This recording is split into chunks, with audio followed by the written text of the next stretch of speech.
पाकिस्तान और ईरान बलूचिस्तान के साथ 1000 किलोमीटर की सीमा बांटते हैं। ईरान ने जैश अल अदल के ठिकानों पर हमला किया। हमला पाकिस्तान के दक्षिण पश्चिमी प्रांत बलूचिस्तान के कोह-ए-सब्ज इलाके में किया गया। दावा किया जा रहा है कि ईरान ने यहां पर बैलिस्टिक मिसाइलों से हमला किया।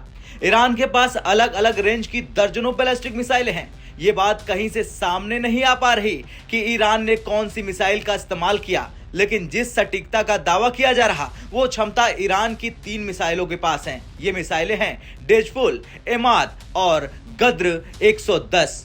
डेजफुल, गद्र 110 और एमाद तीनों ही मीडियम रेंज की बैलिस्टिक मिसाइलें हैं, यानी 1000 से 2000 किलोमीटर के बीच।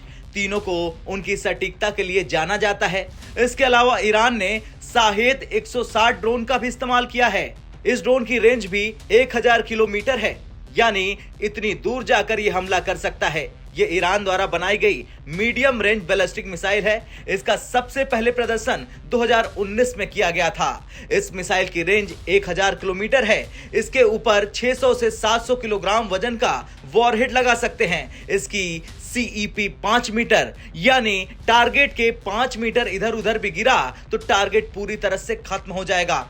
अब बात एमाद मिसाइल की, तो Amad missile liquid fuel medium range ballistic missile है। इसका व्यास 1.25 मीटर है। इसमें एक ही वॉरहेड लगता है जिसका वजन 750 किलोग्राम होता है। इसकी CEP 10 मीटर है, यानी टारगेट के 5 से 10 मीटर इधर उधर भी गिरा तो टारगेट पूरी तरह से खत्म हो जाएगा। इसकी रेंज 1700 किलोमीटर है। इतना ही नहीं, इस मिसाइल में मैन्यूवरेबल री एंट्री व्हीकल की खासियत भी है, यानी जरूरत पड़ी तो इसकी दिशा बदल जाती है। इसे इंटरमीडिएट रेंज बैलिस्टिक मिसाइल की कैटेगरी में भी रखा जाता है। ये देखने में शहाब 3 मिसाइल की तरह ही दिखती है। 2016 में ईरानी सेना इसका इस्तेमाल कर रही है।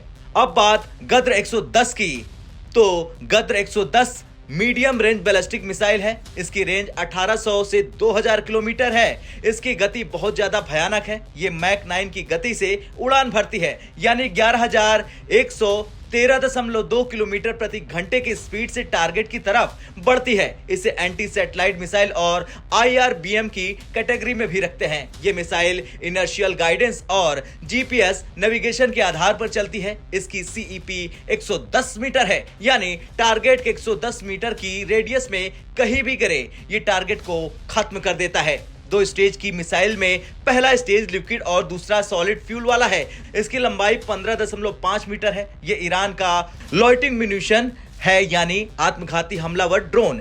इस ड्रोन का इस्तेमाल रूस यूक्रेन युद्ध में भी किया गया है। इसका विंग स्पेन 3 मीटर का होता है। लंबाई 2.5 मीटर होती है। इसकी रेंज 1000 किलोमीटर है। खैर, देखना तो यह होगा कि पाकिस्तान इस हमले के बाद क्या खेल करता है, या फिर हाथ पे हाथ रखकर फिर से मार खाने के लिए तैयार बैठा है। आपका क्या कुछ कहना है कमेंट कर जरूर बताएं। ब्यूरो रिपोर्ट, भारत तक।